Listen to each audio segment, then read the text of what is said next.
Good afternoon and welcome to Calvin University for the second game of the Great Lakes Invitational. It is in game two, the Hope Flying Dutchman and the St. John University Johnnies from Minnesota. Hi again, everyone. Bob Sack, joined by Calvin University Director of Athletics Jim Timmer, ready to go for the second matchup in this 8-game D3 Hoops extravaganza. 4 games today, 1 already in the books. Wisconsin lacrosse with an impressive 99-75 win over Marietta. And now we get set for the second game between St. John's and Hopes. Johnny's end of the season ranked 12th in D3Hoops.com. They're off to a 3-0 start with wins over Oshkosh, Central College, and Simpson College, all by fairly comfortable margins. Hope comes in the season ranked 21st in D3Hoops.com, and they come into this basketball game with a 2-1 record following wins over Wilmington College and Wittenberg College last week. Jim Timmer, you know a lot about this Hope team. We talked about them a little bit in the first game, but let's go back and first talk about the Hope Flying Dutchman and the players that they have back and the impressive team we expect to see them today. Well, of course, you got to start with Gabe Quillen, right? First team all-conference, all-American candidate, 17-7, 8 rebounds. Been a force in our league. It actually knocked us out of the tournament with him made like 6 threes against us in the conference semifinals last year. But you got a lot of parts there. Marcus Weems, Josh Decker transferred from Kalamazoo, a 3-point shooter. Eli Schoonveld, the athletic director, is kind of a Swiss Army knife type player, can defend a post, and really, really nice. St. John's, you know, you're looking at 2 kind of teams that have so much history. They're just dripping with history and tradition. And I don't know much about them, but I know if they beat Oshkosh, they're a pretty good squad. Their top player is Cooper Vaughn. He leads them with 16 points per game. Blake Berg averages 13 points a game, and Ryan Thiessen 12.7. They're the double-figure scoring leaders for them coming into this game. St. John's coached by Pat McKenzie in his 10th year as the head coach. Won 177 and lost 53. I think he's an alumni of the, I would have to check that, but I know Greg Mitchell over at Hope is as well. Greg Mitchell, the head coach at Hope. Yeah, both of them are coached by alumni. McKenzie's a 04 graduate of St. John's. Let's go over to Jason Fossey with today's player introductions. Good afternoon and welcome back to Van Orn Arena on the campus of Calvin University for the 2024 Great Lakes Invitational, Game 2. Our next matchup features the Dutchmen of Hope College and the Johnnies of St. John's University. Let's meet the starters from both teams. First up, we have the Dutchmen of Hope College. First up, a 6'3" freshman, number 0, Brady Miller. Next up, a 6'3" senior, number 2, Eli Schoonveld. A 6'2" junior, number 10, Justice Mims. A 6'5" sophomore, number 24, Parker Hovey. And a 6'9" senior, number 33, Gabe Quillen. The Dutchmen are coached by Greg Mitchell. And now let's meet the Johnnies of St. John's University. First up, a 6'2" senior, number 2, Zach Longville. Next up, a 6'4" senior, number 3, Blake Berg. A 6'1" senior, number 14, Cooper Vaughn. A 6'6" senior, number 24, Ryan Thiessen. And a 6'5" senior, number 32, Connor Shawob. The Johnnies are coached by Pat McKenzie. Hope decked out in their all orange, the red and white clad and gray trim. St. John's Johnnies, both of these coaches in their 10th season at the helm of their alma maters. It's going to be interesting. So I think, St. John's going to have to deal with the 6'9" Gabe Quillen. But maybe otherwise that pretty even in height. Officials today, Corey DeBrute for this second game, along with Nick Meyer and Chase Conrad. We are underway. Game 2 of the Great Lakes Invitational. Hope with Brady Miller, the freshman, getting a start right here from nearby Grand Rapids Forest Hills Central. He's a 6'3", 165-pound guard. This is Quillen, 33, the big fella from Grand Rapids Catholic Central. Underneath, Parker Hovey spinning, can't maneuver, so kicks it out to a cutting Justice Means. Wouldn't go, and controlled by St. John's. Justin Mims driving to the hole and having that blocked away is Blake Berg. It's going to be an interesting call. Foul will go committed against by Hope College, Parker number 24. So Parker Hovey's started last year for them as a freshman on a NCAA tournament team, was not available in their loss to Anderson. They got beat on a last-second shot on opening night at DeVos, which is highly unusual. 80-78 was the score of that game. Dutchman rebounded to knock off Wilmington 74-64, Wittenberg 68-63. Pull-up jumper from the right elbow, too strong by Ryan Thiessen. Knocked out of bounds, and Hope's basketball. Out of bounds, Hope basketball. It's really, on a personal note, and to Tim Schoonveld and his wife, to see Eli back out there after a year-long injury and all the things he's overcome, it's really great to see him playing again. Miller down low to Quillen, the low left blocks. Skip back, a skip pass right side. Mims couldn't hit the three. Weak side rebound cleared by Simon Newhouse. Berg. Wow. Couldn't finish on the cut. And they'll reset between the circles with Zach Longville. Right side, Berg on the switch. Shot clock down to 5. Longville knifes down the lane. Floater wouldn't go. Tip not good by Simon Newhouse, and on the rebound, a foul. Fouls committed by St. John's, number 32, Connor Schwob. It's like a 10-8 game, the first game already. We can't buy a bucket here in game 2. Both teams man-to-man, aggressive man-to-man, not letting the ball reverse. Hand up. Hope says we're going to finish this block. Scoreless after 2 minutes, stays that way. Got a great defensive play by Connor Schwob.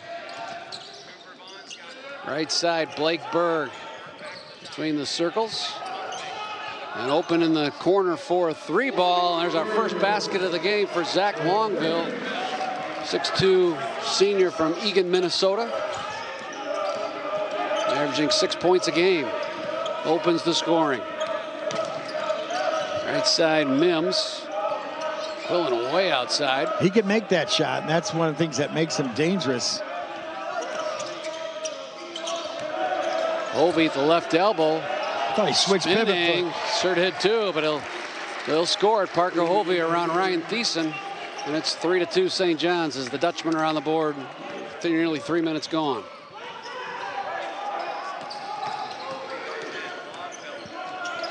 Longville watched by the freshman Brady Miller. Stepping on the line on the right side is Cooper Vaughn. You know, it's interesting, Bob, as we haven't talked about this much, is there's paying for conference pride here. Like, if you talk to the Minnesota League, they're like, we're the best Division III league. The YX is absolutely. MIAA saying, we got the defending national champion, right? And the UAA with Emory are all claiming that their conference is the best in basketball. So there's a little bit of pride on line here, if you're wondering if I'm rooting for Hope or not. Parker Hovey with a nice backdoor bounce pass. We're rooting for no one over here. Off the legs of Sam Carlson, out of bounds. Boy, what a contrast to the opener, Jim. You're right. With 16 minutes to go in the first half of the opener, with I think 14 to 12. We get the first media timeout with teams each with one basket. Yeah.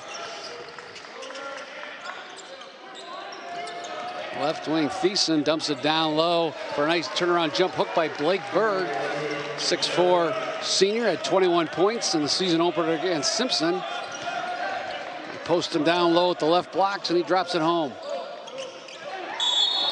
Entry pass to Quillen, tipped away. Big size advantage there, Jim. It is. And the foul trouble and how many fouls you're going to waste, right? So you can probably have 10 fouls, but he is going to give a lot of teams problems, and that's what's so interesting about the MIAA. When Jalen played for us, every top team had a 6'9" kid, and so it kind of neutralized it. Luke Budson, 35 now in the game for St. John's. He's 6'7", a couple inches taller than the player he replaced, Connor Schwab. Right wing, Cooper Vaughn trapped in the corner, got out of it nicely though. Bird kicks it out to him on the right side. He's hammered as he goes up for that three-pointer. That's an interesting call. They're going to call that kick. You don't see that very often. Cooper Vaughn elevating for that three-pointer and sort of extended that foot, and they call it on him. And it's funny, not a lot of argument from anyone. So media timeout, 5-2. St. John's holding the edge here as we take to the first media timeout. Chance for us to ask Jim Timmer for today's keys to the game. The Planning for Success Keys to the Game brought to you by Skipper and Ostrink Wealth Management, providing the financial clarity, solutions, and service that allow you to focus on what you care about most. What do you see as what each of these teams have to do to come away with a W this afternoon? Well, I think if I'm St. John's, I'm looking over there going, I gotta at least draw even on the rebounds, and I can't turn it over. So I got to make everything out of every possession I have. For Hope, I think Hope wants to take advantage of the familiarity of the gym. They want to try to establish that low post and see if you can play inside out a little bit. And so that's going to be the cat and mouse game, the inside out game of Hope versus kind of that motion offense from St. John's. St. John's has to really worry about defending the low post and rebounding. So it's going to be a little cat and mouse here. Both teams struggling from the floor to start this game. St. John's just 2 of 7, Hope 1 of 5.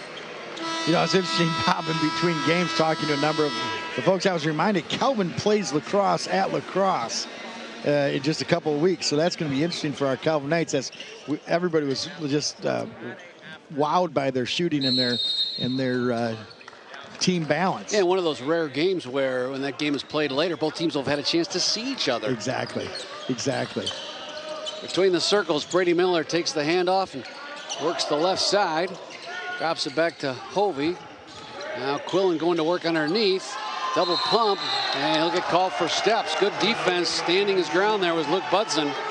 6'7", 210-pounder. He gives up a lot of size. Quillen, not a hefty post man, but at 6'9", certainly a little bit more rangy than his counterpart Budson. Right here in Catholic Central. Brad played against South Christian Sailors a couple times there. Luke Healy now with the ball in the game, number 10. Also in Griffin Russian, seeing his first appearance for St. John's. Kyle Johnson also like into the game. Off, good moves. He gets down the lane. Pat McKenzie with wholesale substitutions here at the first media timeout. The result is a 7-2 St. John's lead. 5 minutes gone here in the first half. Hovey working down at the low right block. Can't hit the jump hook. Good defense and an equally strong rebound by Griffin Russian. Hovey's a little throwback, a little mid-range game, right? A lot of up and unders. Nice execution. Pick and roll there as Budson and Kyle Johnson worked that high post pick and roll to perfection. Cleared out the backside, a lot of room there. Step back, long two by Miller, no, and controlled by Luke Healy. Budson seems to have given them a little life coming in at that post position. Johnson, long triple from deep on the wing. Too strong. Rebound controlled by Griffin Russian, and I think he just lost it out of bounds. Nope, they called a push-off. Offensive foul. So bit of solid theatrical work there by the defender. Here comes Josh Decker, who's, again, second year with the Hope program, but was a top shooter in the league at Kalamazoo before transferring over to the Dutchman. His teammate at Kalamazoo is Horky, who will be with us. 17 points a game last year. Underneath, Quillen going to work again on Budson. Good footwork and pops it home. Jump hook.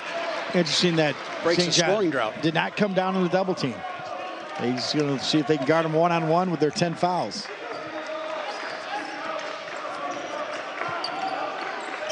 It's a 4-minute scoring drought for Calvin, broke there by Gabe Quillen. 9-4. Been a slugfest so far. A freshman guard in for Hope.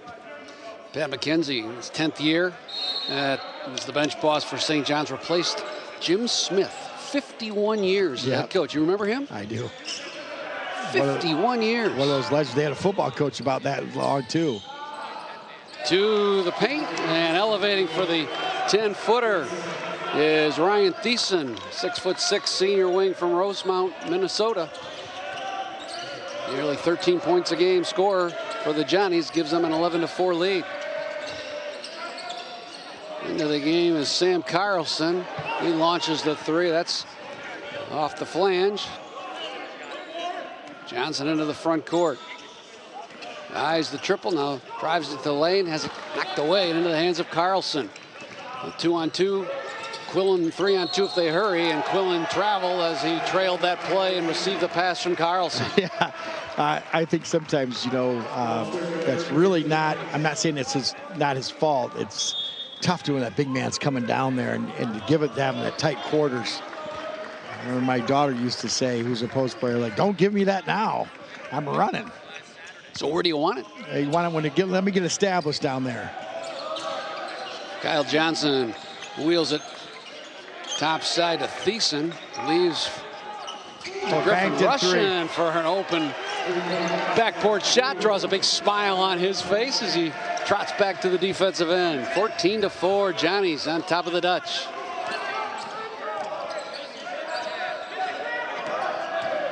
Jared Rigg now in the game, number 20. Bounces underneath the Carlson.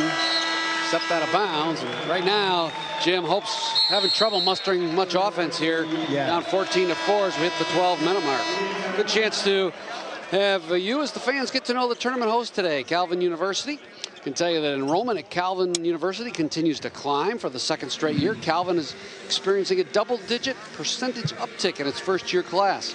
The 1,200 new students represent undergraduate and graduate learners from dozens of states and 46 countries around the world. Discover why Calvin is in demand. Schedule a visit today at calvin.edu/visit. So I think Hope's just in that early season trying to establish. They're replacing a lot of returning players, but haven't played a lot together.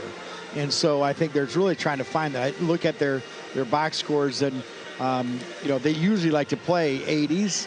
In there, they just trying to find some rhythm. I don't see any rhythm.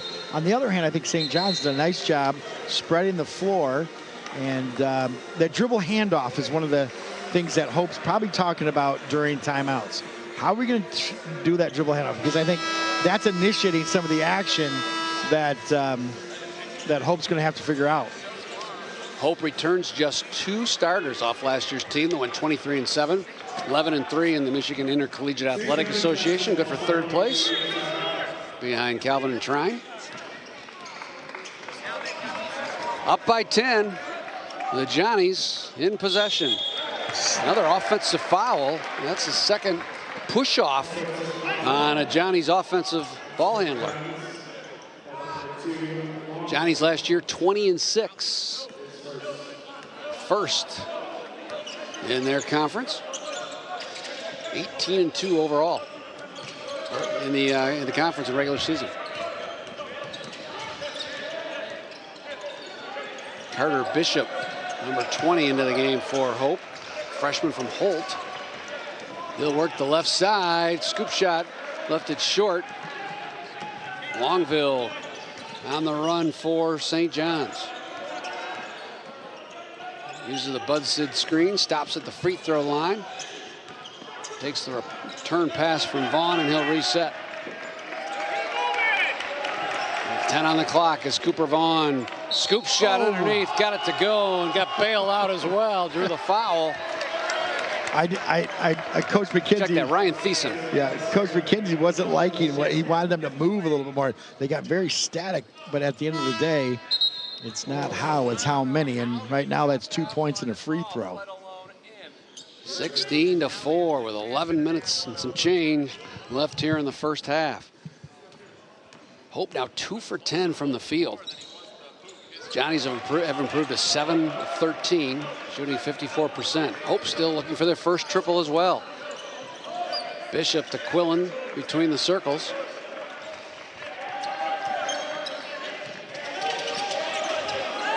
Into the game is Josh Decker. Skip pass to Ben Wagger on the left side, also into the game. Rick Mitchell trying to find a combination here underneath the Quillen. Boy, there's Luke Budson again. I've been impressed with his defensive effort, Jim. He has really stifled Gabe Quillen here since he came into the game. Good move by Thiessen. They'll wave it off. The foul's on the floor. In the NBA, that's continuation. I tell you the thing I've seen about St. John's, and we played them in the tournament a couple years ago, right? Coach McKenzie's been with the program almost 19 years. They're going to play a certain way. They're going to play hard, man-to-man defense. They're going to work hard in the post, and they're going to play a really selfless offensive system. Thiessen working on Wagger. Left it short. Bishop in transition for Hope. Quillen at the left point, finds Bishop in the left corner. He'll use the Quillen screen. Probes, good switch off by the Johnnies. Wild shot by Bishop. Careens off to Thiessen. Halfway through the first half, Hope with still just 2 field goals. They scored at the 17-minute mark and the 13-minute mark. High arching floater just off the mark by Blake Berg. Decker into the front court for the Dutch. Right wing 3-ball on the way, no, by Schoonveld. Dutchman looking for something to spark him here. Dutchman continuing to stay ice cold. That's a tough shot right there. Ball away with a hand in his face is Cooper Vaughn.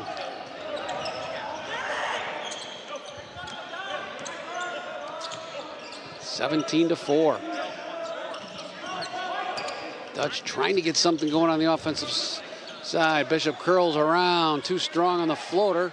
Gets his own rebound, up and under on Berg, and drew contact. Good effort by Carter Bishop. You know, you mentioned Pat McKenzie, 2004 grad of St. John's. He was a point guard on that team. How about this? His father and his brother were both point guards at St. John's.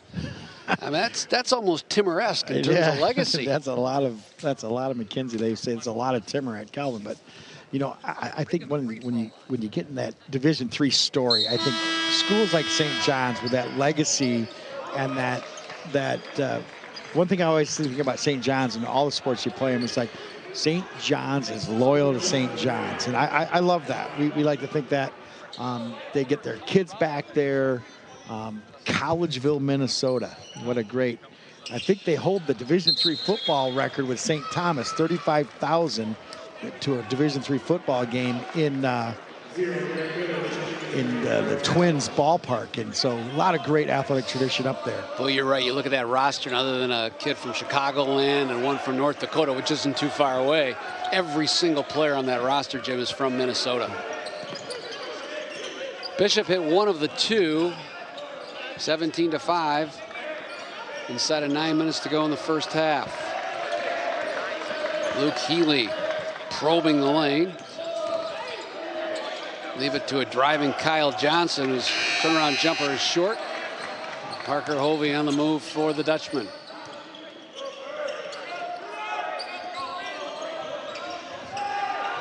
Mims finds Kyle Block underneath.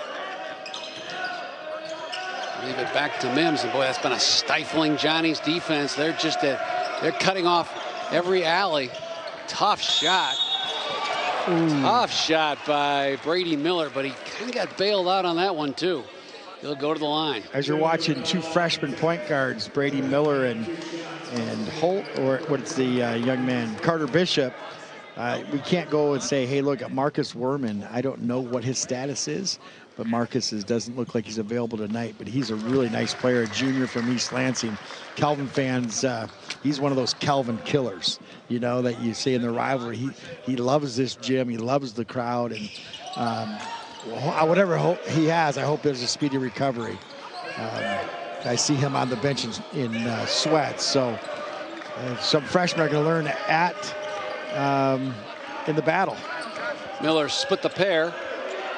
It's 17-6 inside of 8 minutes to go. Just 2 field goals here in the first half for the Dutchman. Griffin rushing. And Hope's defense is actually keeping them in it, because their offense certainly has been a lot left to be desired.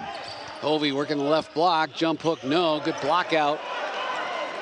Ball controlled by Russian, the 6'8" wing from Baxter, Minnesota.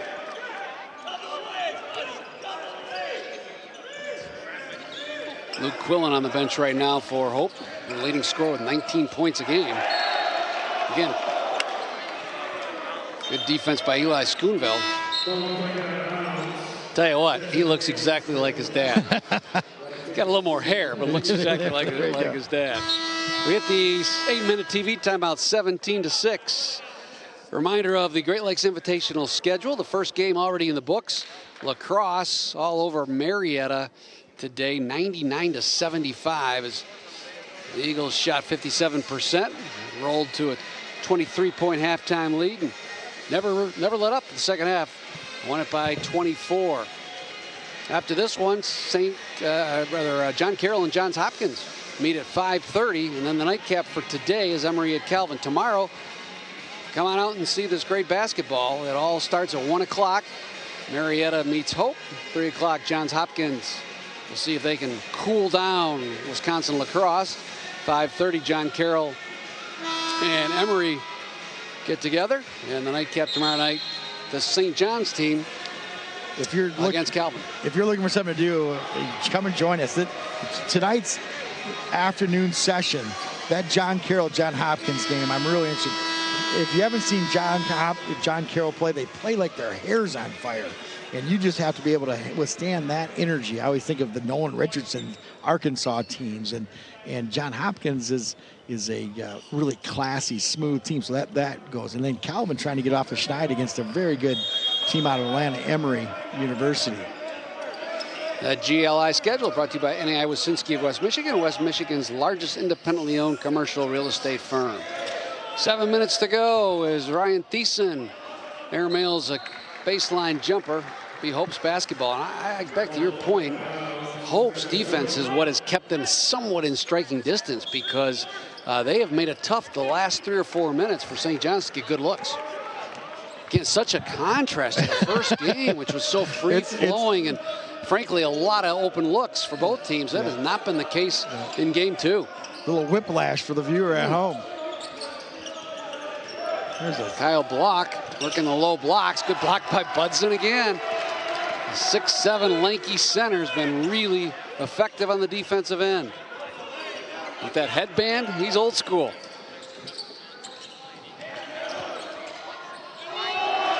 Right. And there picks up the bucket. He has been a big help. Kyle Johnson drove the lane, and Budson recipient of that missed shot. Down low block. Big 6'7", 245-pounder. Cross-court pass to Mims. That wouldn't go. On the move is Thiessen. Coach McKenzie just really on his team about having ball movement. Kyle Johnson with an errant pass. Intercepted by Carlson, and that'll allow him to feed for an easy bucket to Justice Mims. And sometimes that gets you going. It really does. That's the first field goal since the 13:20 mark. 8 minutes without a field goal for Hope. Thiessen held up at the free throw line. Here's for Johnson. Shot clock down to 7. Probing the baseline is Luke Healy. That is swatted away with 2 on the clock. Air ball thrown up by Griffin Russian. And another good defensive set by Hope College. Don't look now. They hit a 3. They're only down 19-11 after a very frustrating half. I think both coaches are going to tell you, no, we do practice offense. It just hasn't shown up yet. Alan Babbitt, I'm not sure if he's here, the outstanding SID for Hope, but I kind of like to see the first 15-minute scoring output, how that sits in the Hope record books for the lowest point total. Gabe Quillen. There you go. There's you that called 3. it. The big fella steps outside, knocks down a 3-pointer, and it's 19-11. That is just his second basket. He scored the team's first. 4:55 to go here in the first half. It's 19-11. Budson stops at the right elbow, feeds to a cutting Cooper Vaughn. Couldn't finish though. And the Dutch can cut it to 6 or 5. Ovi to Quillen on the right side. Dribbles baseline, backs into Budson. Leaves for Hovey. Will spin on the right baseline. Hand off to Josh Decker. Off balance 3. I just trying to get going there a little bit. Weak side rebound to Healy. Both these teams take great pride, and pride starts the oh, I thought that was double dribble. Healy inside on Brady Miller. Good defensive stand. Ahead to Mims. Bounces it to Miller. He's swatted away at the goal by Rushkin. Quickly ahead, Healy to Thiessen. Nice bounce pass underneath to Budson, and he is hammered at the goal by Luke Quillen, or Gabe Quillen. He'll shoot a pair. TV time, media timeout. 19-11 with 3:52 to go here in the first half. Today's first half is brought to you by Skipper and Ostrink Wealth Management, partnering with you to help unlock your financial potential and build your legacy. More about Calvin sports history. Chance to tell you about the 2010 women's volleyball team. There are 3 national championship volleyball banners hanging in this beautiful Van Noord Arena. The first one was hoisted in 2010. Calvin's women's volleyball won the MIAA regular season, rolled to a 32-4 record, knocked off Emory, fittingly, with Emory in town for tonight's nightcap in men's basketball. Calvin knocked off Emory to win the national championship. That's today's Calvin Athletics History, presented by Applied Innovation, networking Calvin alums and alums all over NCAA D3 for 35 years. Were you there at that volleyball I was not. championship? I was not. Nancy Meyer was with us down there. I had soccer up here, and what's really interesting about that is it played on a Monday. The championship was set for Thursday, Friday, Saturday. We have a no Sunday, Friday, Saturday, Sunday championship game. Both teams stayed around, played Monday afternoon in St. Louis at Wash U. The big key to that victory was a semifinal victory. We were down 2 sets to 0, down 7 in the third, and won that one in the semifinals. Part of the tremendous history and legacy of athletic excellence here at Calvin. I mentioned earlier, I'm going to throw this stat out. I don't want to mention it too often, but Jeff Phoebus, the outstanding SID for Calvin, informed us that 0-4 start by the Knights team is the first 0-4 start, Jim, since 1929. 95 years. That is a stat right there. Quillen, another deep 3. High rebound, skied for by Cooper Vaughn. Even if he makes a couple of those, St. John's will take that. I think he's more dangerous at the post. Cooper Vaughn, their leading scorer, has been really quiet here in the first half. Down low to Blake Berg. Works on Schoonveld. Greg Mitchell wanted to travel. He'll wheel it back out to Berg. Top of the key to the hole. No, Quillen there for the boards. I think Eli Schoonveld and much like Yu Chen on our team are both going to be candidates for Defensive Player of the Year. There's a young man at Trine as well that they're just elite defenders. Justice Mims got a step on Berg, set up that play. The defense collapsed, and they find an open Josh Decker. He's fouled on the three-point attempt, and really it's been trips to the free throw stripe that have kept Calvin in this as well, along with their good defense.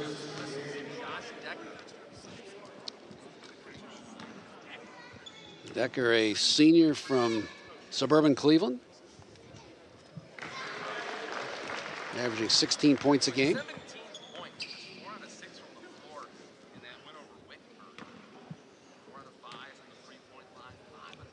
Cuyahoga Falls. That's right. That's suburban Cleveland, isn't it? Absolutely. Little beautiful area. Living there 9 years. Woodridge High School. Not far from the National Park, right? Exactly. A lot of people in the Mitten State don't know there's a national park in Ohio. It's a nice one. A lot of people in the Mitten State will drive around Ohio if they could. 20-14. Hope has cut that gap to 6 thanks to some really suffocating defense and good free throw shooting. Ryan Thiessen gets a step on the left baseline. Kicks it back out to Vaughn. Spins at the left low block. Just can't get it to go. And Parker Hovey clears for Hope.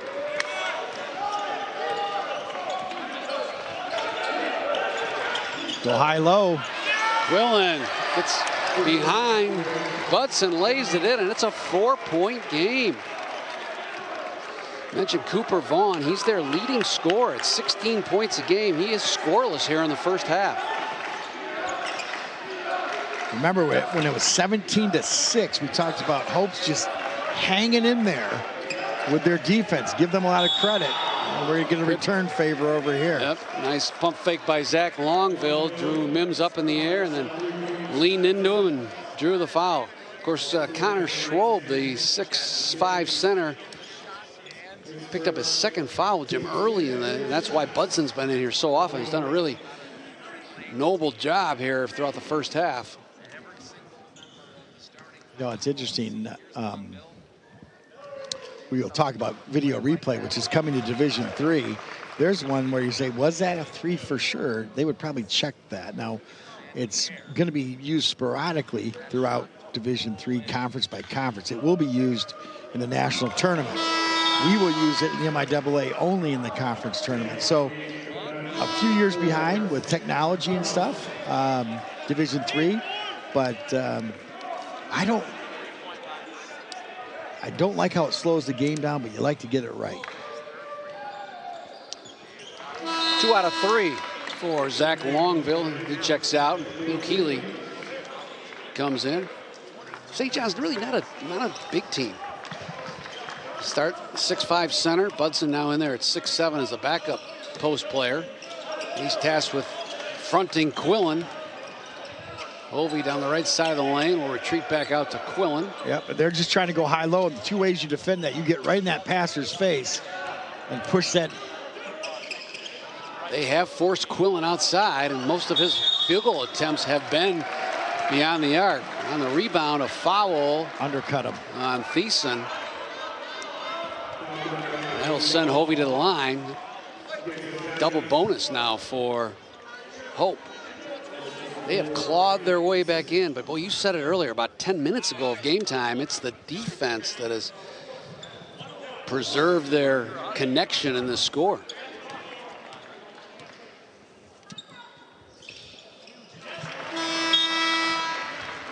(21% from the field for Hope, 32% for St. John's. Is that Hovey's first point there? For Parker Hovey, that is.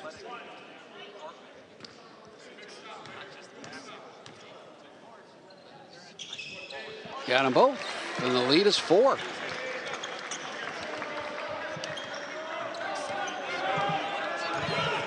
It's like a football game against 2 running teams.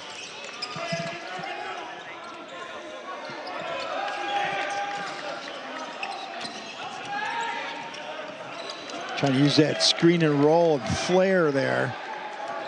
Driving down is Berg.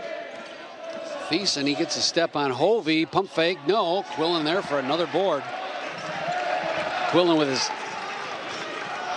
just 7 points in the game, but his rebounding has been key underneath. Leads the team with 4. 40 seconds to go here in the first half. Dutchman trying to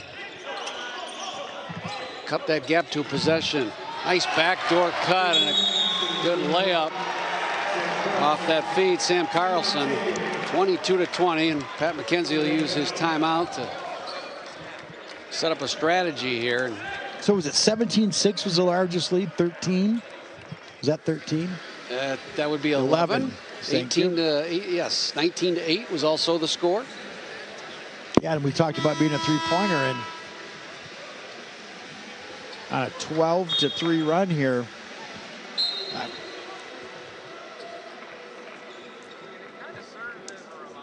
Boy, we saw a lot of smiles, and when offense is flowing, everyone feels better. This is a very, very competitive game with a lot of sad faces as they try to grind through their offense. And yeah, so then you go into the locker room at halftime and you say, all right, is this the kind of game we're going to see in the second half, or is there a way to change this? Yeah. 5-second differential on the shot clock for St. John's. Ryan Thiessen. Cooper Vaughn still trying to get on track. Longville with a distant 3 from between the circles. Now Hope can play for the last shot. Jim, how about that? They have a chance to tie or go ahead here as we come down to the final seconds of the first half. Mims step back 18-footer. No. Rebound Berg. And that's the way the first half will end. 22-20. St. John's in a laborious first half. Leading Hope by a deuce. Give you some of the team stats here. Johnny's closed the half shooting 30%. Hope 24%. Hope just 1 for 8 from 3. St. John's 2 for 6. Hope 7 of 9 from the line. That's kept him in there. Rebounds almost the same as the score, 22-18. St. John's with that edge. Individually for St. John's, leading scorers Longville and Thiessen, each with 5. Also, Luke Budson has 5. For Hope, Gabe Quillen with 7. Parker Hovey with 4. So not a lot of math required to add up those numbers. 22-20. I have to laugh back at your point. Yeah. It was 22-20 in the first game, literally with 12 minutes to go. Yes. And here we are, halftime. But that's what you love about basketball. That's what I tell my wife all the time. You can't script this stuff. No, it's this great. Isn't like going to the theater at night where you know what's going to happen. This is just unscripted, and you just never know how it's going to play out. And this one has been a defensive slugfest. Yeah, and I think we went back. We talked about this great pride I think both programs have. St. John's from Minnesota and Hope. And so the idea that when you're not scoring, you're going to have to defensively hold them down. Now, if I'm both coaches, I'm going in halftime, and I'm actually talking about fundamental offensive basketball. I'm saying to myself, look, we can't attack right away. We're going to get some ball movement and player movement. So take the ball from one side, bring it to the other side, bring it in. Dribblers, you're going to come off of 2 feet and look for the open pass, and let's make one extra. Those things, regardless of where you're playing basketball, so that's what I think they're going to talk about. It's not about systems. It's a little bit about, hey, don't get desperate. Attack, reverse, throw it out, throw it back in. So both teams going to have a similar conversation. So, all right, we'll step aside for these messages. Back with you with just before the start of the second half. You're watching the Great Lakes Invitational on the Calvin Sports Network. Where will the next revolutionary idea come from? That next breakthrough in scientific research? At Calvin University, you can dream bigger, think deeper, aim higher. Our world-class faculty push students to keep asking hard questions and never settle for the status quo. Become part of a university that challenges students to go beyond as Christ's agents of renewal in the world. Calvin University, go beyond. Other financial institutions may do a couple things well, but in our experience over the past decade, Lake Michigan Credit Union has done all of the things well. LMCU has been there for every stage of my life. I don't think I'd be in the same position if it wasn't connected to LMCU. I know where my money is. I know what I can spend. I know what I'm able to do. And that's an amazing experience to have. In terms of customer service, LMCU is top-notch. You're not going to find a better place to bank. Applied Innovation is excited to celebrate more than 35 years of helping our customers grow. Starting as a printer, copier, and fax dealer, Applied has evolved into a complete office technology provider to include managed IT services and workflow automation. What sets Applied apart is really our why. That's at our core, a passion for service, for people, for business. If we're at service to one another, then we can take great care of the customer. Happy people take great care of customers, and we just happen to sell technology. It started with one survivor, one person that I wanted to help. Her name is Delynn, but she had a debt issue that we had to resolve. And working with pro bono legal counsel, we were able to do that. I saw the difference that it made in her life. And I thought, if she has these kinds of legal needs, certainly other survivors do as well. My name is Nate Napper. I'm a 2008 graduate of Calvin University, and I'm currently a special agent with the FBI. I'm also an attorney, and I'm the founder and CEO of the Joseph Project. I'm of the opinion that there is no reason why every single human trafficking survivor in need of legal services shouldn't be given those services free of charge. And the idea was to connect them with pro bono legal help so that they could resolve that legal collateral damage and move forward into a brighter future. And I'm happy to say that we've connected with over 300 survivors of human trafficking. I'll always remember the moment that I learned that one of our survivors, Leslie, had been pardoned by Governor Gretchen Whitmer of all past crimes associated with her trafficking. Michigan's first ever survivor of trafficking to be pardoned by a sitting governor. Criminal charges cleared. Working as a collaborative team, every single charge was resolved. Those are the moments that stick with me. And usually, it's funny, it always has to do with others. It usually has nothing to do with me. And I think that's, another point where Jesus was right all along. That was a beautiful result. And it reminded me, that I've always resonated with the idea that we could be agents of renewal, right? That we could work and cooperate alongside the vision that God has for the world, so that we can usher in the kingdom of God in some ways right here, right now, with the people that we are immediately surrounded by if we're just willing to follow him in obedience. I love that notion. So it's nice, right, to be recognized. I appreciate it, certainly. I give the credit and I give the praise to God. And I would be remiss if I didn't talk about my parents and how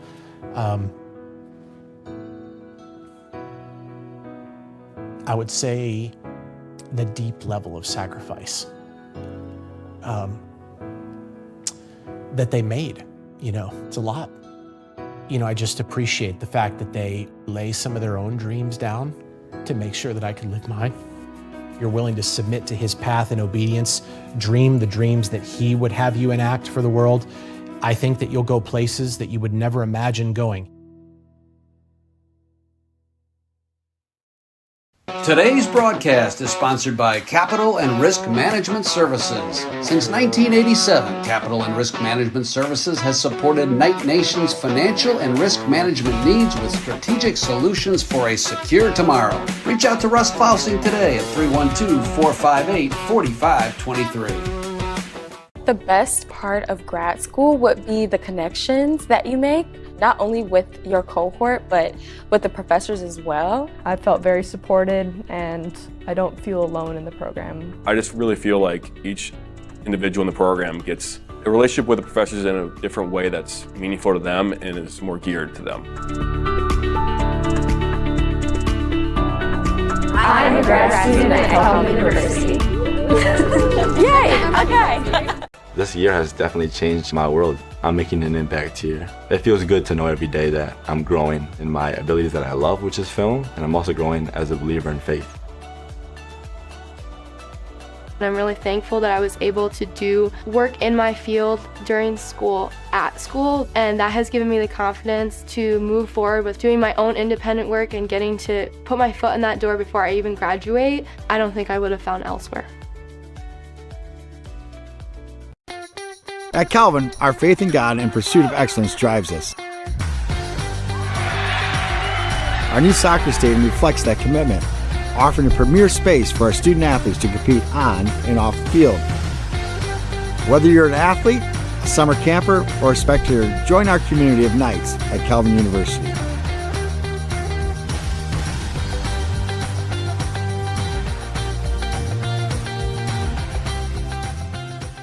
Mosquitoes outnumber humans by like 1,000,000 to 1. So who are you giving your blood to? The humans or the mosquitoes? It's us versus them. And I think they're winning. So donate blood with Versity Blood Center of Michigan today. Other financial institutions may do a couple things well, but in our experience over the past decade, Lake Michigan Credit Union has done all of the things well. LMCU has been there for every stage of my life. I don't think I'd be in the same position if it wasn't connected to LMCU. I know where my money is. I know what I can spend. I know what I'm able to do. And that's an amazing experience to have. In terms of customer service, LMCU is top-notch. You're not going to find a better place to bank. Mosquitoes outnumber humans by like 1,000,000 to 1. So who are you giving your blood to? The humans or the mosquitoes? It's us versus them. And I think they're winning. So donate blood with Versity Blood Center of Michigan today.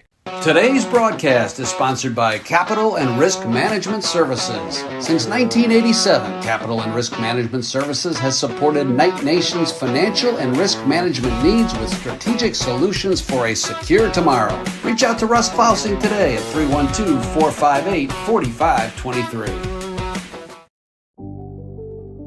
My life hasn't been easy. I've survived many traumas, and I think my faith journey reflects that. At this point, I've come to believe that to know Christ is to know suffering.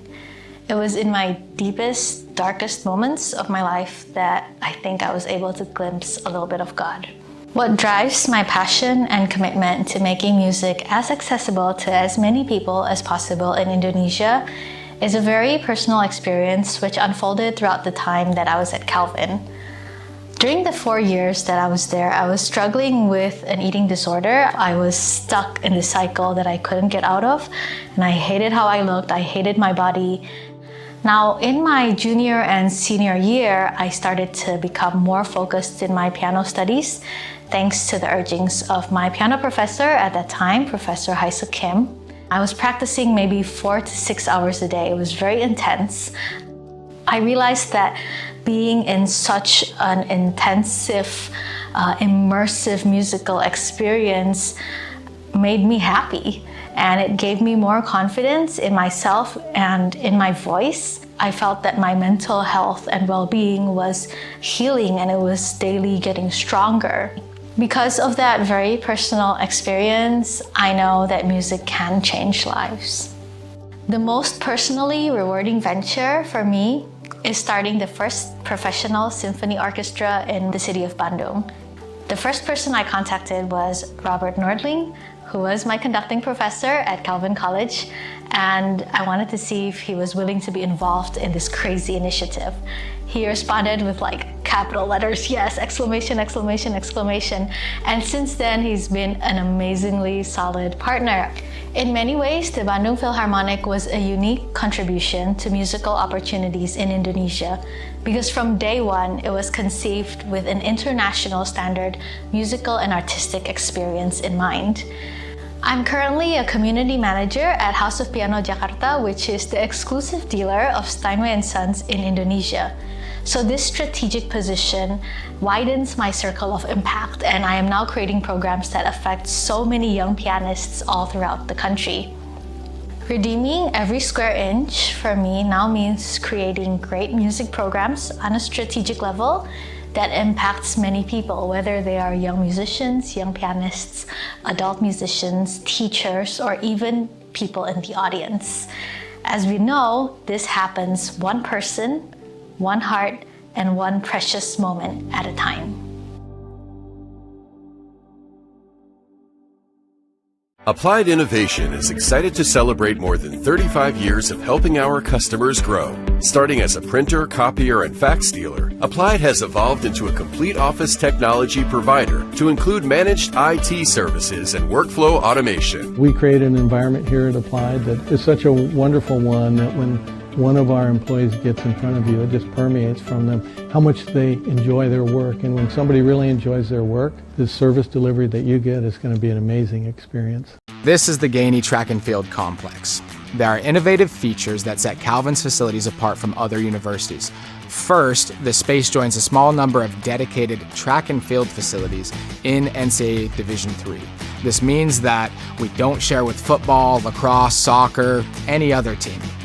Our throwing facility is adjacent to the main track. Everything is right here in one location. It's all about track and field all the time.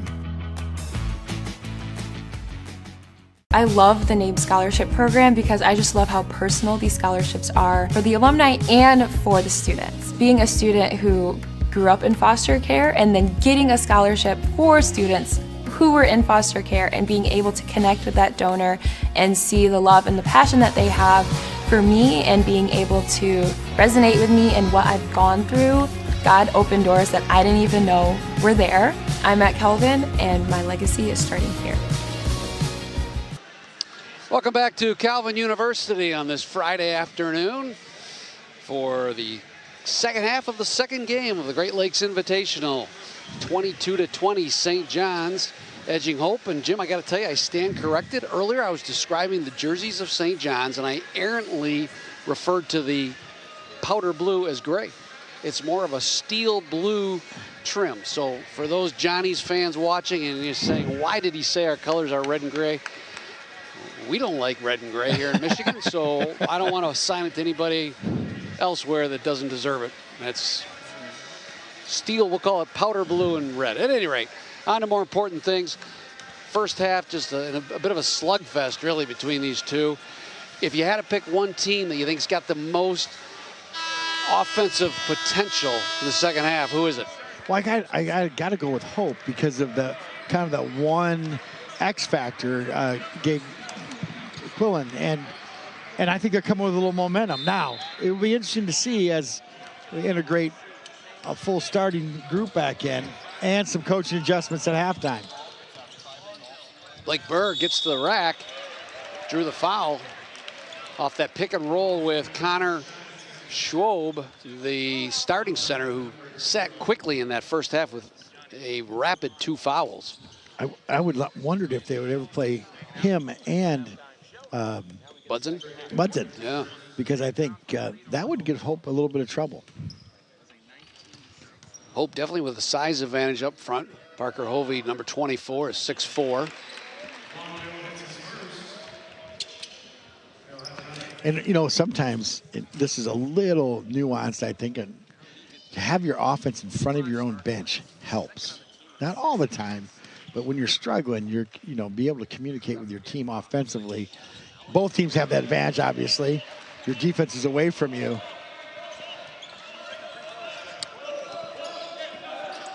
Hope goes to work for the first time on offense. Down by 4. Parker Hovey.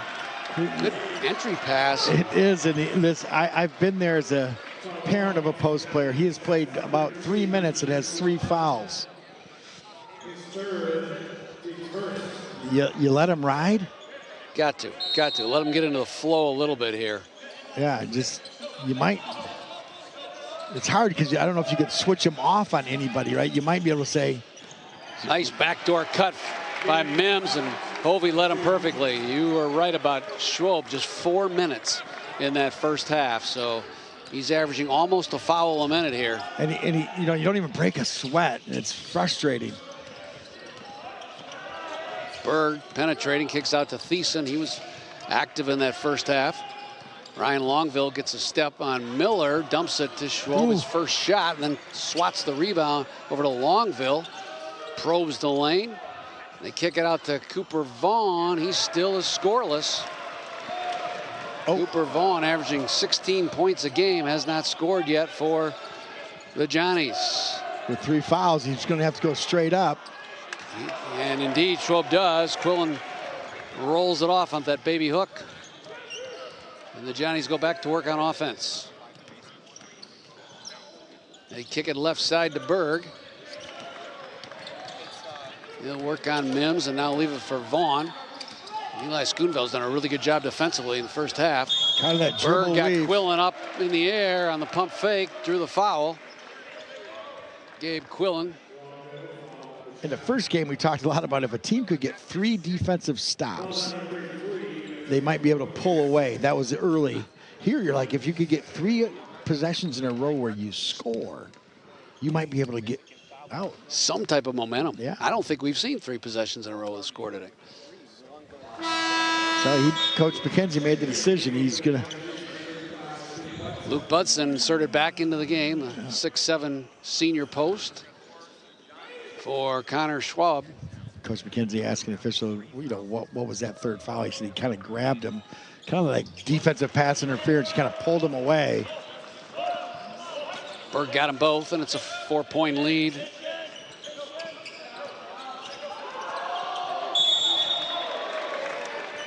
Check that, he split the pair. Yep. So it's 4-point lead, 18-12 to go. Scrum on the floor. And Hope has made a concerted effort. I think each time down the court, Gabe has touched the ball. Besides the back door from Hovey to Mims, but right, he's touched it high, low. He's got it again on the outside. You were right, too, at the beginning of the game, talking about his outside presence. He moves around a lot. He's not just down on the low blocks. Hovey working on Thiessen, jump hook, left it short. Thiessen rips down the boards and quickly head to Longville. He'll shake and bake and reset on the left side. Got the mismatch on Hovey. Feels like it. Parker Hovey with a good theft, picking Longville's pocket. Comes back to the other end. Misses the 3-ball wide left. And that's part of the game that I know that he's been working on. He's got to increase that range. Did not shoot a lot of threes last year. If he can start hitting that shot as that trail post man, it's going to be even tougher to guard Quillen in the post. Hovey, the sophomore out of Hart, Michigan, just up the road here on the shores of Lake Michigan. Thiessen stops at the right elbow. Kyle Johnson, the recipient of the handoff, drives, has it swatted away by Gabe Quillen. Brady Miller with a stutter step. That's just being a younger point guard right there. Wheel it to Schoonveld, picked off by Vaughn. Back come the Johnnies. Everything Miller did was great until the very last part. He's been quiet, Brady Miller. Had a big game against Wittenberg with 24 points. Comes into the game averaging 10 points a game in his first year with the Dutchman. Thiessen driving the lane. Nice, pretty shot. So St. John's almost gone exclusively to a dribble weave action. A lot of dribbling, a lot of trying to find a mismatch and then go to the basket with it. Schoonveld up in the air, finds Hovey at the left elbow. Now to Quillen at the low left blocks, faces the basket, turns his back and spins on Budson. Good strong move and lays it in. Gabe Quillen, good footwork underneath. So on the opposite end, their adjustment is we're gonna have Hovey feed the big guy and we'll clear everybody else out. So they'll run some action, but that's where it's gonna end up. And here you're gonna get that kind of dribble weave action. Cooper Vaughn bounce pass into Budson. Quillen there to swat it away. Second one in a row. Watch, see if we can see that. Gabe Quillen now with his third block of the game, making his presence known as a 6'9" defender. Good spin move by Parker Hovey, but couldn't finish. Oh. Justice Mims took it right away from Thiessen. Got numbers. Falls away and missed the shot. Oh. Quickly into the front court, Kyle Johnson rattles home a triple from the corner, and all of a sudden the lead's back to 7. Yeah, we hadn't seen a triple go for a while after being rained on with 28 threes in the first game.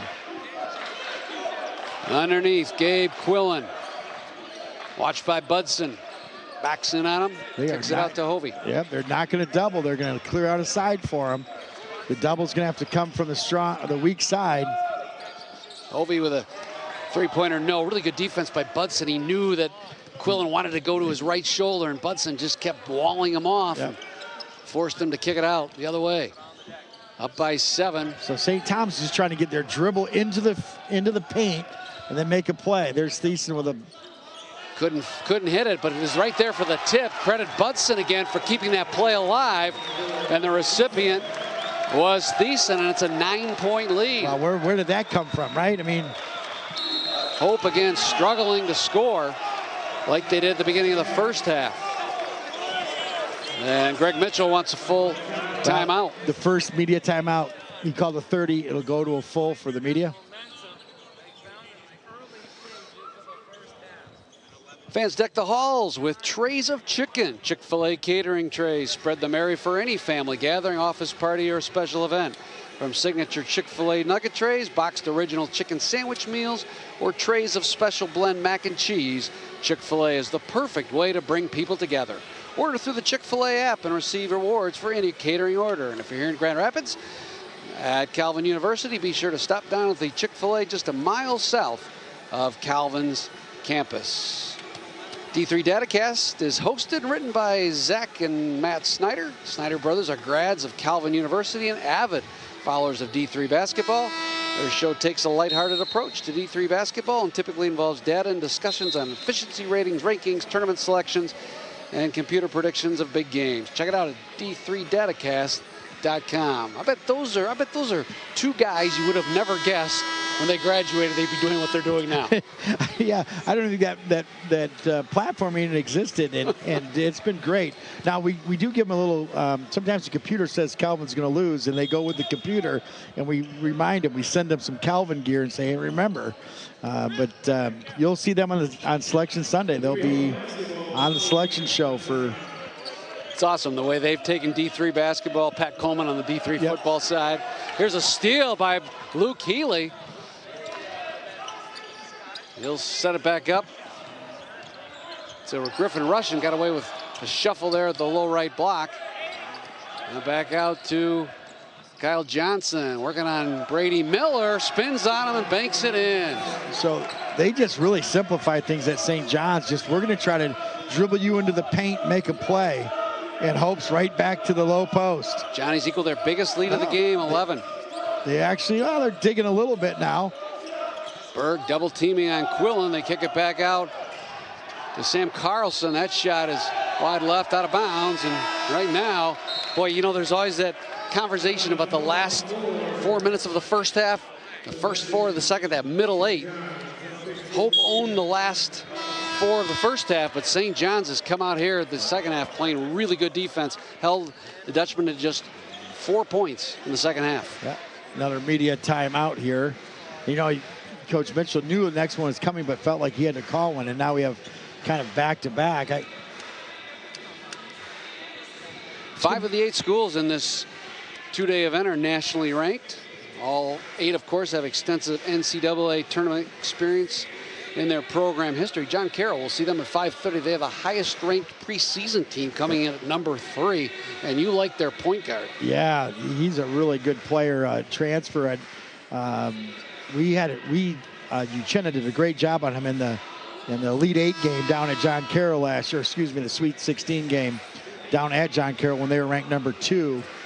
And but I think he ended up great job. I think he ended up with 22 or 23.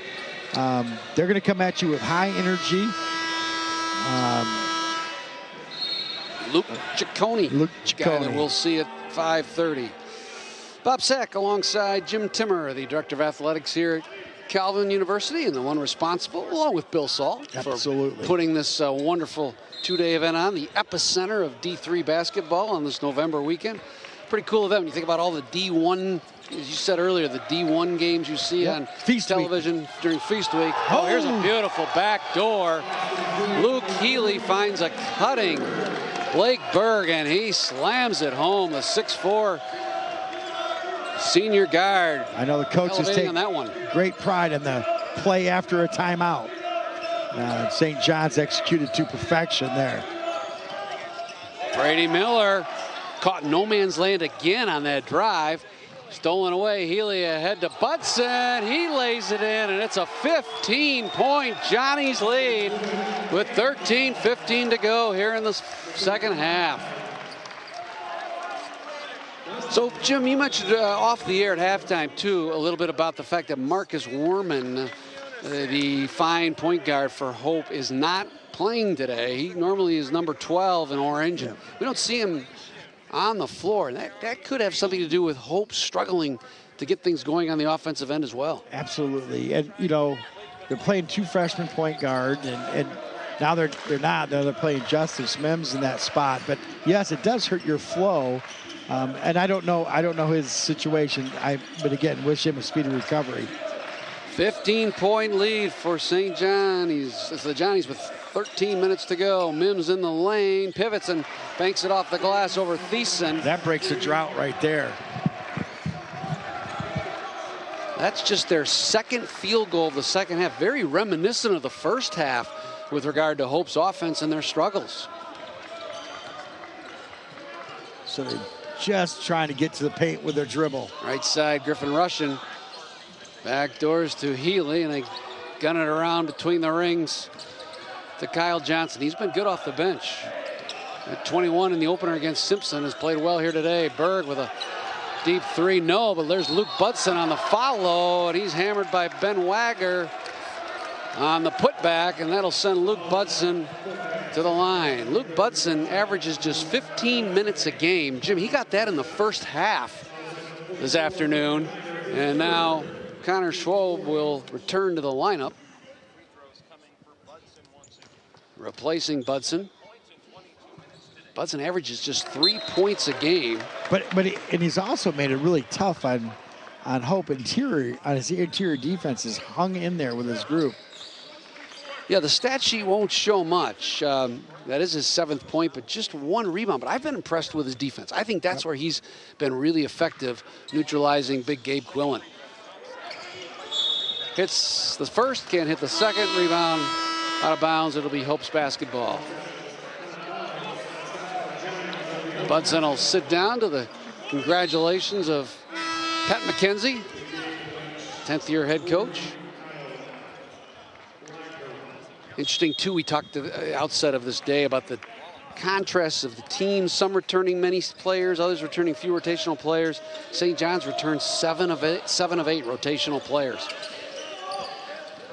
So they're at a different stage in the season compared to Hope, who returned just 2 starters. For sure.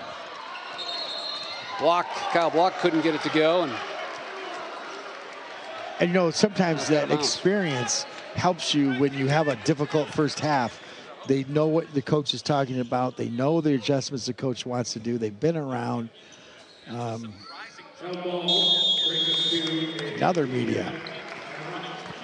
11:59, 1 second underneath. If you are coming to Grand Rapids for a Calvin University event or anything in West Michigan, your home for great accommodations is the Hilton Garden Inn. They're housing all the teams this weekend. It's less than 1 mile south of Calvin University's campus.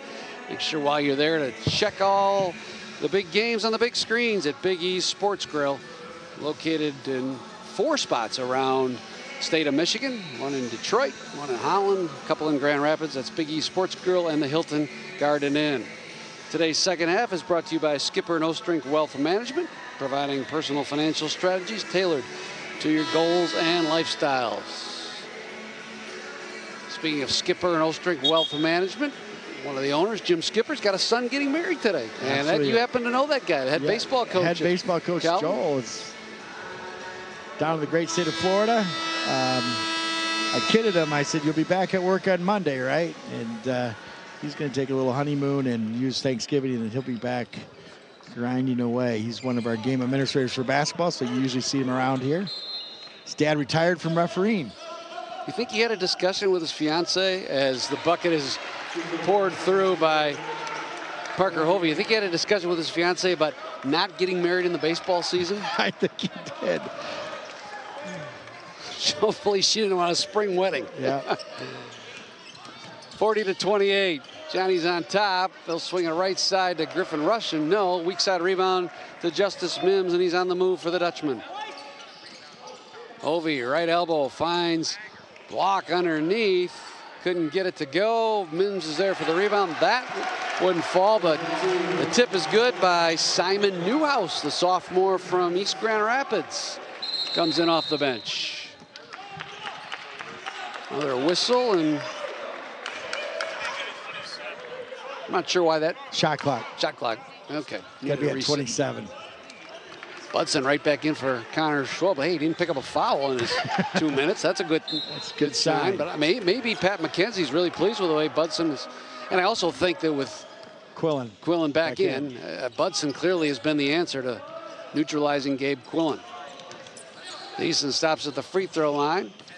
Finds Berg, who had that thunderous dunk just moments ago. Left elbow. Thiessen looks for the cutter. Instead hands off to Berg. Good crossover on block. Wheels in and shoves it underneath with a shovel shot through the hole. Pretty basket. 42-30.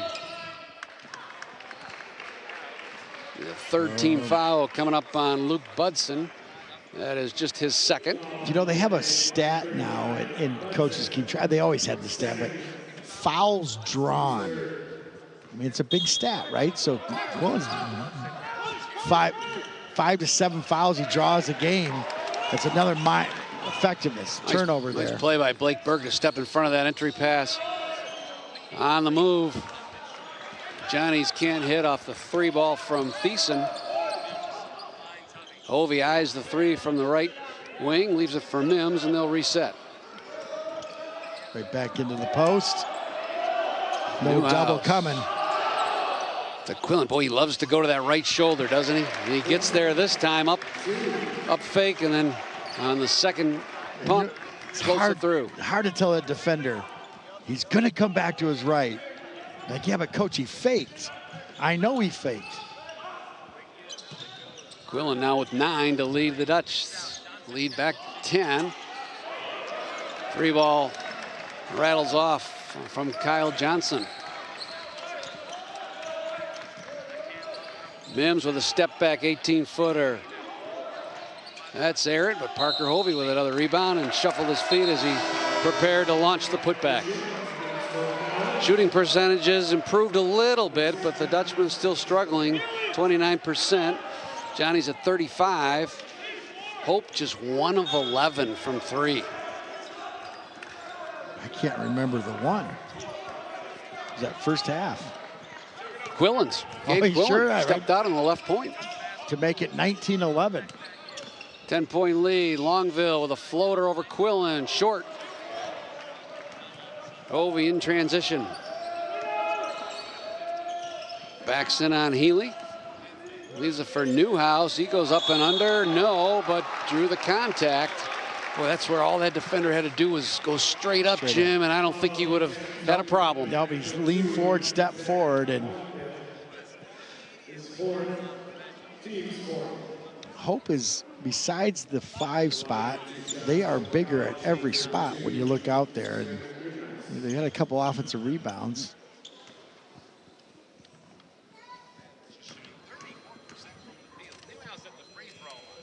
That foul was on Longville, and that's his 4th. So the point guard, who's averaging 3 assists and 6 points a game, from Eagan, Minnesota, comes out of the game.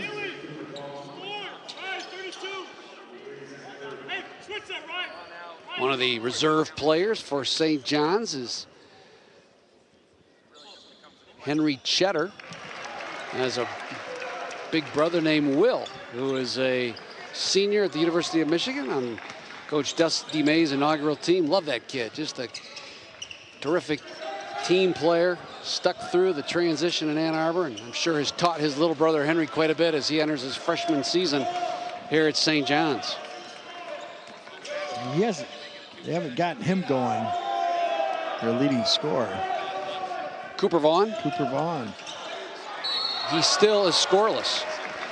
So if you're Coach McKenzie up 9 with 8:44 to go and your leading scorer hasn't had a bucket. 0 for 5. Not only that, only 5 shots too. So Hope's done a great job taking him out of the game. Another foul drawn by Quillen sends the big fella to the line with 8:44 to go. We'll whistle that one on Budson. So both centers now have 3. You said it earlier. It's just Quillen's sort of a foul accumulator, isn't he? And you need to throw a couple bodies at him. Yep, good free throw shooter. They're going to claw their way back in. Get it down to 7 here. How did Quillen and Calvin's outstanding big man Jalen Overway match up last year in your estimation? They played to a standoff in the first 2 games, right? I kind of neutralized each other. Good take by Blake Berg. In the conference tournament, Gabe hit 6 threes that really sunk Calvin's ship. Boy, there's a little bit of a hip by Budson. He just got that left hip inside, and the official points it out there. And he's got 4 fouls. So now that means there's just 2 fouls to give between these 2 big guys. Right, 2 senior post players battle him, and they knew it coming in. But underneath, Hovey working on Thiessen, left it short. Schwob pulls it down, up by 9. Ooh, the C's parted from Luke Healy, and he took advantage of that. Dashed to the lane on the left side and dropped it home. It's so funny, Bob, because in 7th grade they tell you, make sure we get the ball. Somebody guard the ball. And every college coach starts on October 15. Hey, when the ball crosses half court, we have to get the ball. Yeah, coach, I know. Right there, no one picked up the ball. Healy with a 3-point play. Swells that lead back to 12. With 8:11 to play.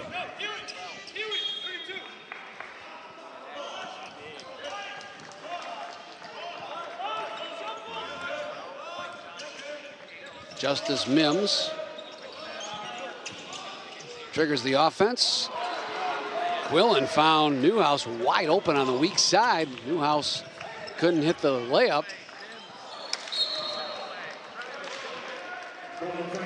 Aggressive defense by Hope. Knocks it out of bounds. It'll stay with St. John's.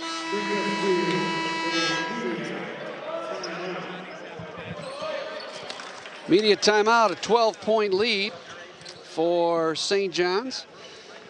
Help you get to know the host of this Great Lakes Invitational a bit, Calvin University. If you visit Calvin, you'll want to check out the stunning new facilities that dot the campus. A new soccer stadium, new track and field complex, state-of-the-art football building, highlight the outdoor athletic improvements, but that's not all. Beautiful Commons Union provides incredible gathering spaces for students. New media production spaces, like a new cadaver lab and virtual nursing simulation are among the classroom upgrades to highlight. Check it all out as Calvin builds up the student experience. Big year for you, Jim, just building this campus and the athletic plant to a new level. What had you most excited? Well, out of those 3 projects, what had you just bumping adrenaline the most? The new soccer stadium certainly was a big lift. You're doing 2 things. You're starting a football program and you're building a soccer stadium, one of the finest in Division III, and I could argue the finest in NCAA. So that allows not only our soccer team, but our lacrosse teams, our baseball, softball team to use a piece of turf, which we hadn't had in an environment. And we had never had an outdoor restroom on campus until soccer team. But, you can see through the tunnel over there. We just completed the lower fitness center, all the branding. So that was a really fun project, too, this fall for us. But now all attention turns to the football stadium. Back to action, 12-point St. John's lead. They have the margin and the ball. Working hard underneath on the left block is Blake Berg. I think the officials have called this one a little closer than the first game, but yet it's a different kind of game, too. They've almost had to. Yep, because it just kind of got more and more. I think they pulled it back here in the second half, a little quicker whistle.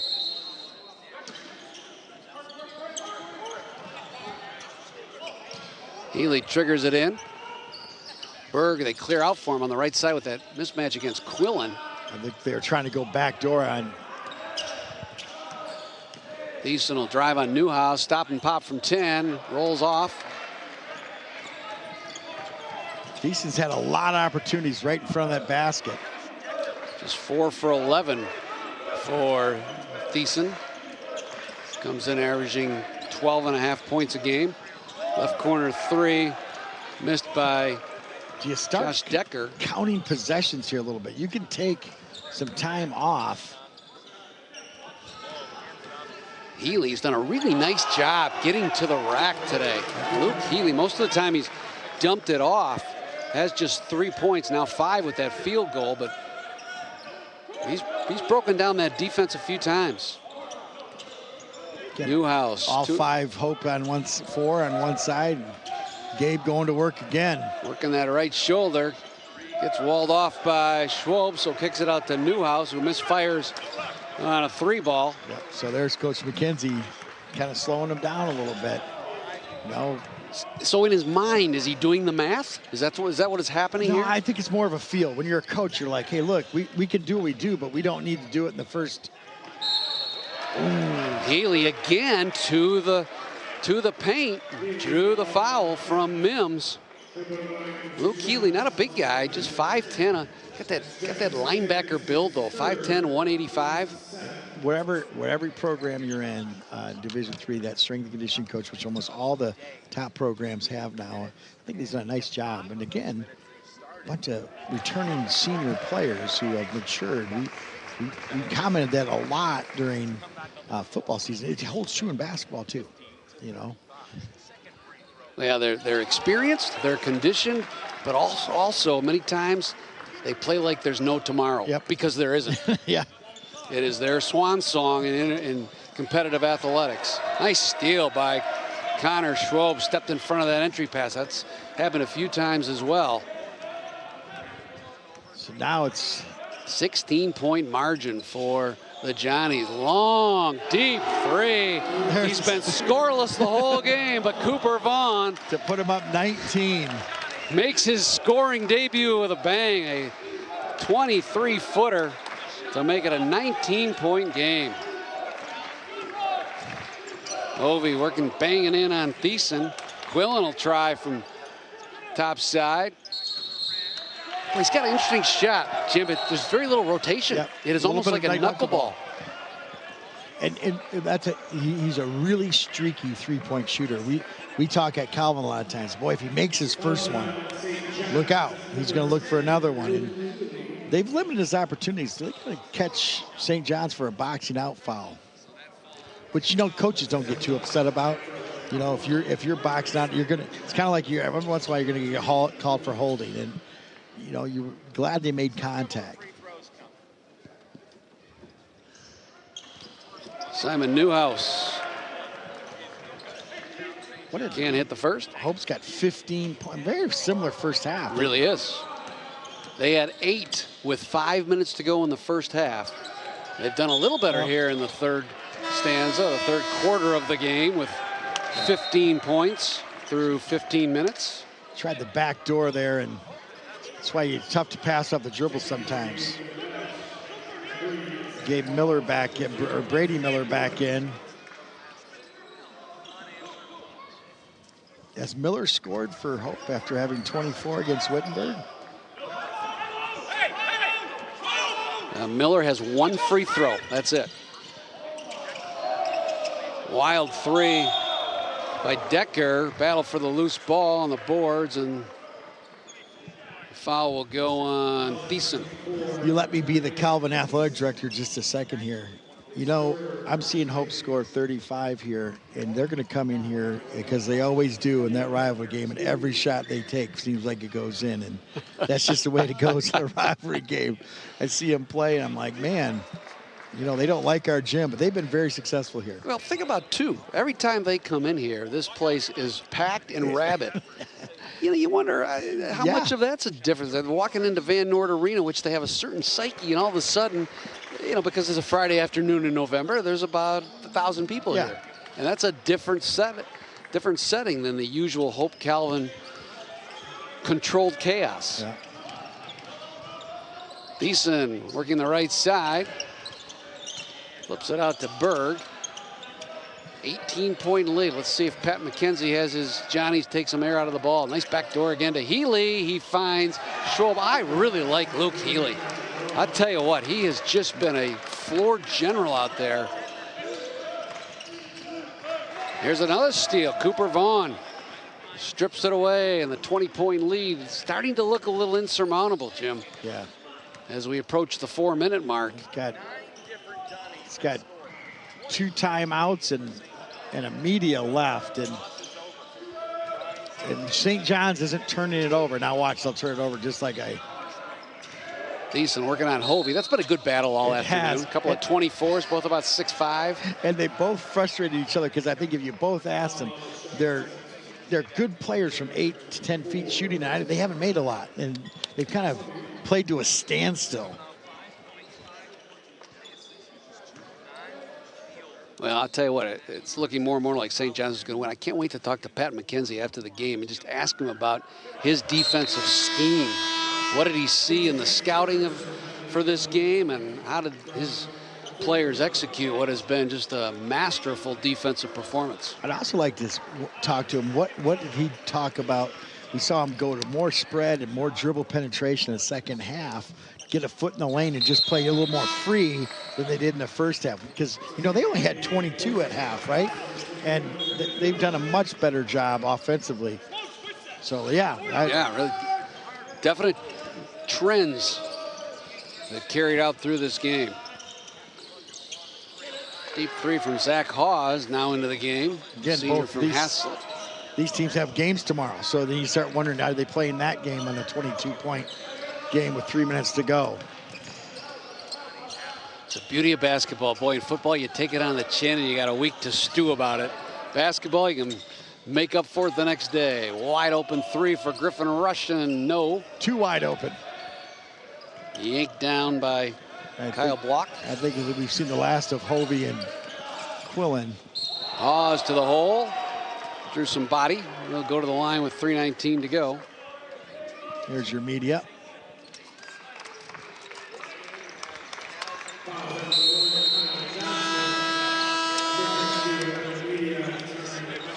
We talked about that 0-4 start for Calvin in 1929. 36 points for Hope. We'd have to ask Alan Babbitt that one.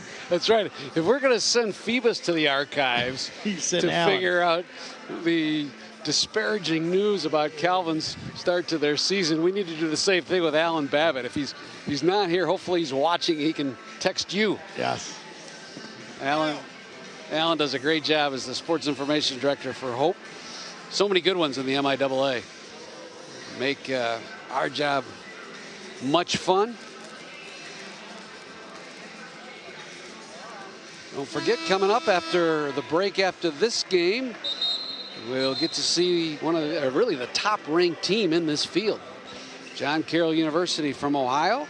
You got a few matchups with them in your Baldwin-Wallace days, didn't you? They were our rival. They just left the OAC. This is their last year, and at one of the realignments in Division III. And Don Shula, they have a great legacy in the NFL. The Texans GM is a John Carroll graduate.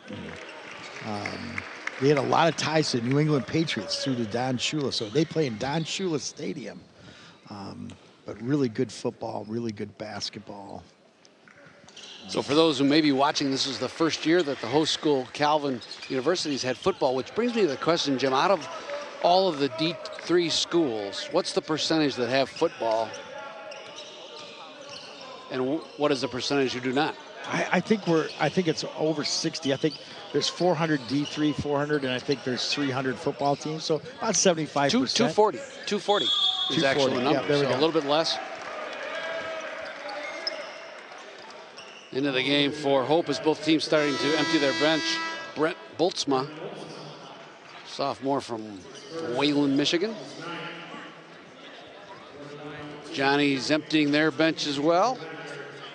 Pat McKenzie, got to feel good about this. St. John's will get the shot at the other West Michigan team tomorrow night when they meet Calvin right here at Van Noort Arena. Meanwhile, Hope opens the day's games tomorrow at 1 o'clock against Marietta. So the 1 o'clock game is a couple of teams that really took their licks in the first game. That'll be really a key game because you don't want to have 2 games in the tournament or in this 2-day event where you really struggle. Yeah, so it makes tomorrow's an important game for Hope and Marietta. Right, and it's what, 5 o'clock today. They got to get on. You got to wash this one, get to your scouting report. You probably have a shoot around early. You got to clear your mind, and both teams are going to play desperate because no one wants to go in 2.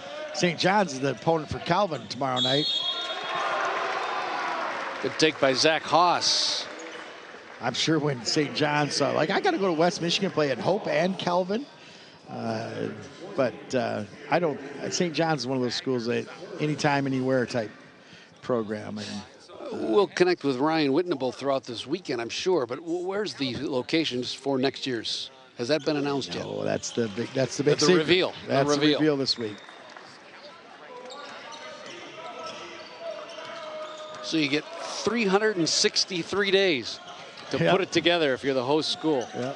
What was some of the enjoyable things about preparing for this 2-day event from Calvin's athletic staff and basketball staff? Well, one, I think connecting to all the schools, right? St. John's has never been here, and John Hopkins, John Carroll. So to see them exposed to our facilities in West Michigan, and I think that's been really great to make new relationships. Baden Bean just hit that second 3, I think, last for them, basket. right? Mm-hmm. For Hope. And I think all the partnerships on campus and seeing everybody pull together, knowing that the football season just ended last week and hosted soccer. But we're going to have Thanksgiving off for the first time in about 25 years here. So a lot of staff, everybody working hard this weekend for a weekend off from sports at Calvin, which rarely happens. Boltzmo backing in on Bean. Yeah, so we long time we were, of course, in the Cornerstone Aquinas tournament for almost 15, 16 years. Yeah. So you're either working it or you're going to it. And, you know, women's basketball always played that weekend, but just with the scheduling and when this came this weekend, yeah. Interesting as well. Hope and Calvin both used to play in a Thanksgiving holiday tournament with 2 NAI schools here in West Michigan, Aquinas and Cornerstone. And the decision was made to walk away from that from a D3 standpoint because it just didn't work as you tried to build the resume for a tournament bid, correct? Correct. And now it's funny. Now we might go back into it. I mean, there's no plans, don't get me wrong, but the way that it's changed with MPI, you could play a couple NAI schools and not really hurt you as much as it did back in those years. 78 seconds to go, a 17-point lead. Quick 30 timeout. So like I said, the guys and the ladies doing the broadcast, the table help, the SID's office, we've been grinding here for the last weekends, and we're looking forward to this. And without cross countries and nationals this weekend, and after that, I was just saying to my wife, I can't remember a stretch that we're not going to have a game. So I don't know what I'm going to do with myself.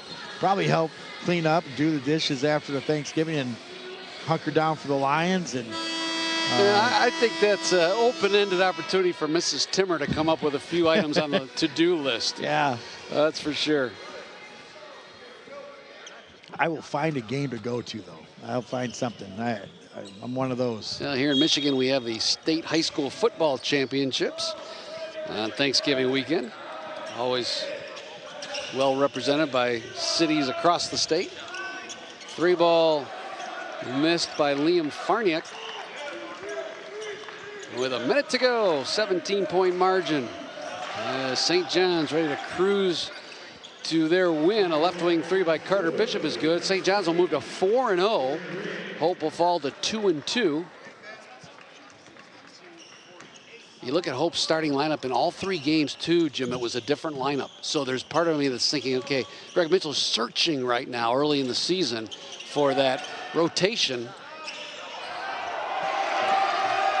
Nice up and under by Andrew Wagner. He's hit 2 in a row. Underneath go the Dutchman. They kick it back out to Carter Bishop. Spins in the lane on Bean. Nice left-handed roll, wouldn't fall. Controlled by Charlie Theus. That's the way this one's going to end. 64-48. St. John's blows open a close game at halftime. It was a 2-point margin at half, 22-20. A real slugfest in the first half. The Johnnies turn up the defensive heat in the second half, get the offense clicking, and roll to a 64-48 win over Hope College to improve the record to 4-0 and drop Hope to 2-2. Hope to grab a quick word with Pat McKenzie. Yeah, Jeff has him coming here. So, Bob, it's been a pleasure. Yeah, and great job this afternoon. Thank you for all your work through the fall, and just been great. So he's coming.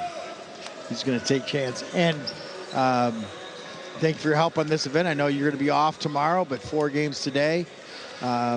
Be ready for this next one. Get it up and down. A lot of excitement. So we'll see what holds. I'm looking for a close game here.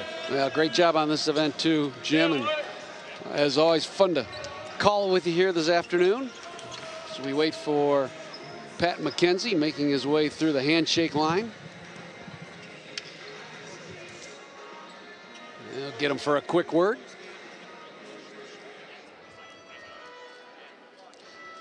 The 10th-year coach winning his 175th game against just 53 losses. And Pat, thanks for joining us. Joined here by Pat McKenzie on the post-game show. I want to talk first defense, and then we'll talk offense. Let's talk defense first. You hold them to 8 points in the first 15 minutes, 20 for the first half. What did you see in your scouting report, and how well did you execute that or something else that just shut down this Hope offense in the first half and really throughout the entire game? Yeah, well, we were locked in for sure, which was great to see. And some of that they had some looks that I've seen them make on tape and they didn't go in. That's basketball sometimes. But thought our guys were locked in. We rebounded well, and it was a huge key because we couldn't throw it in to save our lives that first half. So we needed that. Second half, you come out and score much more effectively. What did you do at half? What did you say at halftime that got the offense rolling in the second half? I think we needed to settle in a little bit. I thought we rushed some shots. We were a little bit off balance early in that first, and then some of it's due to Hope. They're a good team. They're physical. They're big.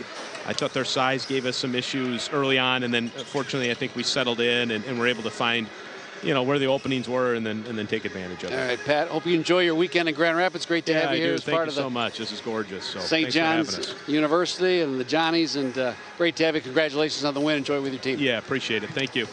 It's Pat McKenzie, the victorious head coach of the St. John's Johnnies, as they drop Hope here in this second game of the Great Lakes Invitational, 64-48. That'll do it. We'll take a break, step aside for about the next 35 minutes or so. When we come back, I'll be joined by former Grand Valley coach Rick Wesley and get you set for the John Carroll Johns Hopkins game. That's all ahead in the Great Lakes Invitational here on the Calvin Sports Network.